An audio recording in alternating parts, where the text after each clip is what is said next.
வணக்கம். மதிப்பு காண்க. 5 2/5 of 140 plus X equal to 800. நமக்கு இதுல எக்ஸோட மதிப்பு என்னன்னு கேட்டிருக்காங்க. இப்ப இந்த 5 2/5ங்கிறது ஒரு மிக்ஸ்டு ஃபிராக்ஷனா இருக்கு. இப்ப நம்ம இதை ஃபிராக்ஷனா மாத்த போறோம். அதுக்கு என்ன பண்ணணும்னா இந்த சென்டர்ல உள்ள நம்பரையும் கீழே நம்பரையும் பெருக்கணும். இந்த ரெண்டையும் பெருக்கி கிடைக்கிற ஆன்சரோட மேல உள்ள நம்பரை கூட்டணும். 5 5 பெருக்கும் போது நமக்கு 25 வரும். நம்ம அது கூட மேலோட 2 கூட்டணும்னா நமக்கு 27 வரும். 27. அப்புறம் கீழே உள்ள 5 அப்படி எடுத்து போட்டுக்கணும் பை 5. அடுத்து நமக்கு ஆஃப் இருக்கு. நமக்கு ஆஃப்னா பெருக்கல்னு அர்த்தம். பெருக்கல்.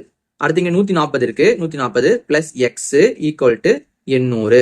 இப்ப நம்ம இந்த 5ஐயும் இந்த 140ஐயும் கட் பண்ணலாமா? ஓர் 5 5. 14 நமக்கு 2 முறை வரும் 10. அப்ப நமக்கு மிச்சம் வந்து 4 வரும். 40னா நமக்கு 8 முறை வரும்.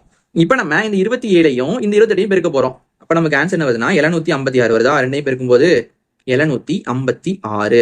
அடுத்து இங்க என்ன இருக்கு? பிளஸ் எக்ஸ் இருக்கு. இங்க நமக்கு 800 இருக்கு. இப்ப நம்ம என்ன பண்ண போறோம்னா இந்த எக்ஸ் இங்கே வச்சுக்கிட்டு இந்த 756 இந்த பக்கம் கொண்டு போறோம். ஈக்குவல் இந்த பக்கம். அப்ப நமக்கு இங்க கூட்டலா உள்ளது இங்க வரும்போது நமக்கு கழித்தலா வருமா? அப்ப நமக்கு மிச்சம் இங்க எக்ஸ் மட்டும் தான் இருக்கும். 800 மைனஸ் 756. இப்ப நம்ம 800ல இருந்து 756 கழிச்சோம்னா நமக்கு மிச்சம் 44 வரும். அப்ப நமக்கு எக்ஸோட மதிப்பு 44. இது நமக்கு ஆப்ஷன் சில இருக்கு. இதே மாதிரி உங்களுக்கு ஒன்று கொடுத்துருக்கேன். இதோட மதிப்பு என்ன வருது நீங்க கீழே கமெண்ட் பண்ணுங்க.